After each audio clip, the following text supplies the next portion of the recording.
That's really what we're seeing. Still some areas of concern on this product right there. You got the green, you got the red. You got winds in the green moving toward the radar site, and you got in the red those winds blowing in the opposite direction. You put these two together, and that's oftentimes when you can get some of that rotation, and that's potentially what we're seeing. This is a nasty storm right now. In fact, you can see right now, first I want to underscore the fact that this has now moved well to the northwest of the town of Wilcox, okay? And as we kind of look at it, let me hit pan. I know I'm in Daniel's show right now, but these pretty much operate the same way. All right, I can pan right down. Daniel, you can do it. Pan down a little bit into southwestern sections of Graham County, because right there, this area, this pink, is obviously where we saw what Daniel and I were talking about, that inflow. It feeds the air that actually gives potentially some tornadoes the energy to work with. All right, let's see if we can pan down, because I do want to show where that worst of the storm is. And it's right here. Notice that road kind of ends there. This would be coming up, butting up against Mount Graham here in the next several minutes or so. I'm going to loop this for you, see what direction it's moving at.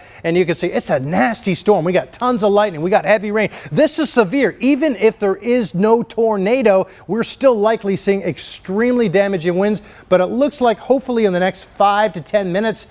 And I also want to point this out. See that cluster of lightning we have right there? It looks like it's starting to not be as energized. We see fewer lightning strikes. This is certainly a severe thunderstorm right now. Let's go back to that velocity one more time, because I do want to see if we have any of what we call couplets. A couplet, again, is where that green meets the red. That tells us that we can see some rotation. We're still seeing some potentially trouble areas, but notice it looks like it's really to the northwest of the town of Wilcox. This is I-10, of course, right here. So if there were a tornado, it would likely be moving off to the northwest at a pretty quick clip. Let's see, Daniel, is the tornado warning off there, or do you just not have it? It is not. It's still there. I was just coming back here just to kind of reset it a little bit. But it's just showing a severe thunderstorm warning right now. But if we add those layers, I'd just be interested. Yep, it's still there. Okay, so this red cone, I know it's confusing. There's a lot of information on the map, but right here to there, that little sliver, it looks like it has definitely crossed over I-10. So they've moved that polygon for the tornado warning till 4:15. Off to the northwest. And why is that important? It's important because, quite simply put, we just don't have a lot of population here, and we're starting to enter the highest terrain. So we've had a few tornado warnings this summer. We had that one confirmation of a tornado, but oftentimes what the National Weather Service will do is they'll say, you know what, we're seeing some rotation, we're seeing the potential for some concern, but again, there's no guarantee that there is a tornado. However, I will guarantee you right now that we are tracking a very dangerous storm across much of northwestern sections of Cochise County and southwestern sections of Graham County, with or without even a tornado. And of course, it's our job to keep you safe and on top of this. I know Daniel's back there looking at the National Weather Service.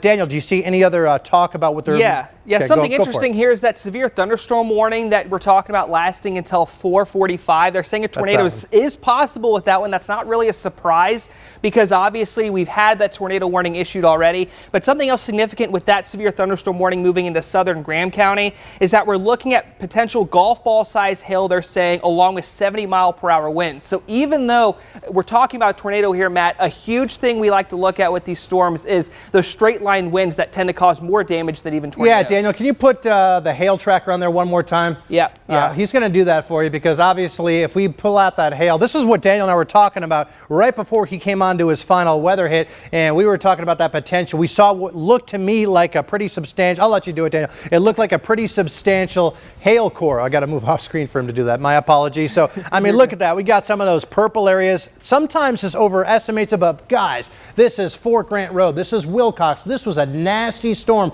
that just trekked off to the northwest, potentially ping-pong size hail. That's always damaging. We were showing you the velocity, certainly winds in excess of 70 miles per hour. That, with or without a tornado, can do an awful lot of damage. One of the legacies so far during this monsoon has been just the extreme wind damage. We've had trees down all across much of southeastern Arizona, and this one is no different. Let's zoom a little bit back up there. You can see still that's probably a hail core right there. This is obviously the worst of the weather. Let me loop it, see if we can see any trends with the radar signature over the course of the last 5 to 10 minutes. And once again, the timestamp now says 4:05, so this should be allowed to expire at 4:15 unless it is extended. No evidence that that will happen. Usually, if we even do get a tornado, they're very much weak ones. They're very much on the ground for a not very long period of time. Good news, Matt, is it's moving towards the mountains, so that's good. In fact, we just got an update from the National Weather Service saying they're going to cancel the tornado warning right now. So we're going to go ahead and reset this back towards all the warnings we have.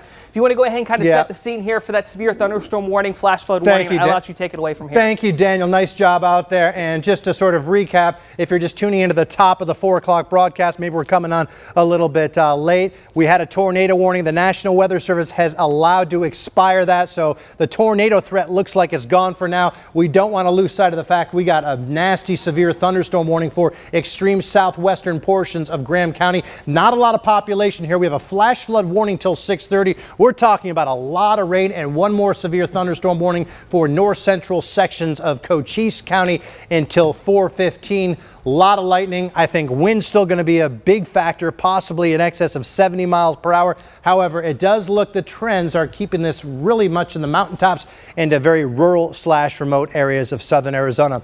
All right, we're going to keep our eyes on this, but now it's back to the newscast. Here's Monica Garcia. All right, Matt.